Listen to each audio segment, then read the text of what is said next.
The Reserve Bank governor says the rand may be significantly undervalued. To explain what that means and what it tells us about confidence in South Africa's economy, I'm joined in studio by Dr. Kenneth Creamer from the Wits School of Economics and Finance. A very good morning to you, Dr. Creamer.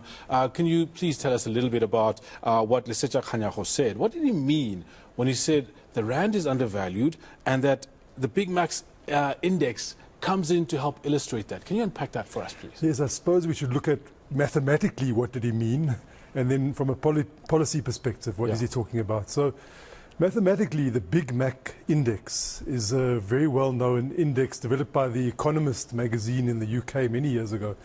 And there's a lot of economic assumptions behind it. It basically says that if the price, and I looked it up earlier, the price of a Big Mac in South Africa without chips is around 40 rand. Yeah. And in New York, without chips, it's around $5. Right. These are identical products. If you assume there's trade and there's free trade, there's no barriers, they should have an identical price by the law of one price in economics. So you take 40 divided by 5, and you get $8. So by the Big Mac index, South Africa should cost 8 rand per dollar. So 8 rand per dollar. But in fact, it costs 17 rand 30 per dollar. So sometimes 18 rand. And sometimes 18 rand. So that's where the governor starts off. It's a starting point. It's not realistic. Everyone understands it's just an indicator, because in the real world there's so many other factors that influence the value of the rand. Okay, so with that said, I mean, the impact of the rand's current level on inflation, trade, job creation, what is the impact of that seemingly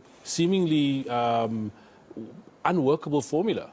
If it really should be at about 1 to 8, and actually sitting at 1 to 17, 1 to 18, sometimes, God forbid, 1 to 19, what does that mean?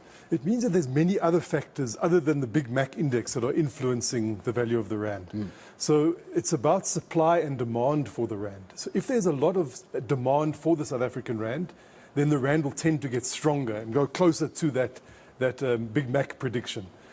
For example, if people are buying South African goods from overseas, minerals, etc. If there's no demand for South African rands, investors in South Africa want to get out, no foreign investors coming in, the rand will tend to get weaker. Right. And those are the realistic forces that are at play, that are influencing the level of the rand. And then you ask, well, what is the implications of that? You know, so in the textbook, they'll tell you that if the rand is weaker, then South African goods should be cheaper for foreigners. So foreigners visiting the country would pay less for things.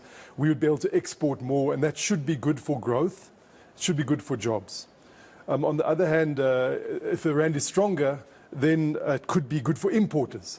But Mr. Kganyago, Governor Kganyago, I was at the speech that he gave at the Drakensberg where he said this. Yes. He made it clear that that is too simplistic a view as well, because sometimes you need to import goods in order to manufacture, in order to get solar panels or to get turbines, whatever. And that's necessary for the good performance of the economy as well. I must say that off late, Governor Kganyago seems to be making pronouncements or statements that seem to signal something to markets, or sometimes they seem to be just an observation. Which of the two would you say it is, or is it a mix of both, signaling as well as his own observation with his board and committees that he works with? Look, he's got a very responsible position in South Africa. He has to manage the value of the currency as mandated by the Constitution, to protect the value of the currency in the interests of growth and employment.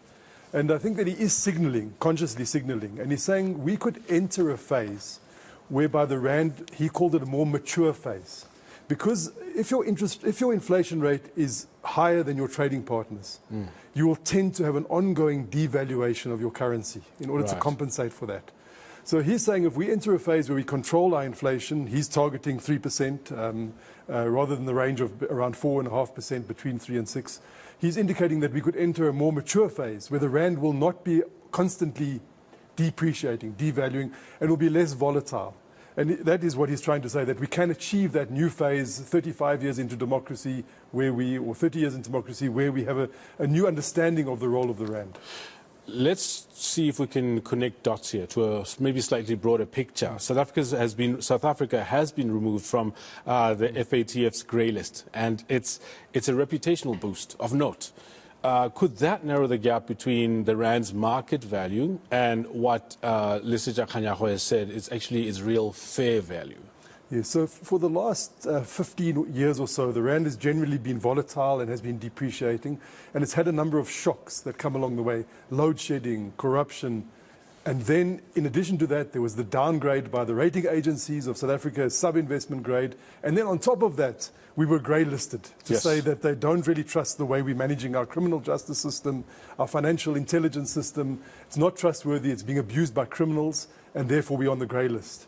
For a couple of years now, the Minister of Finance and his team have been working extremely hard to get South Africa off that grey list. And we got the good news last night, I think it was, to say, well, yes, you and a number of other countries have achieved this breakthrough.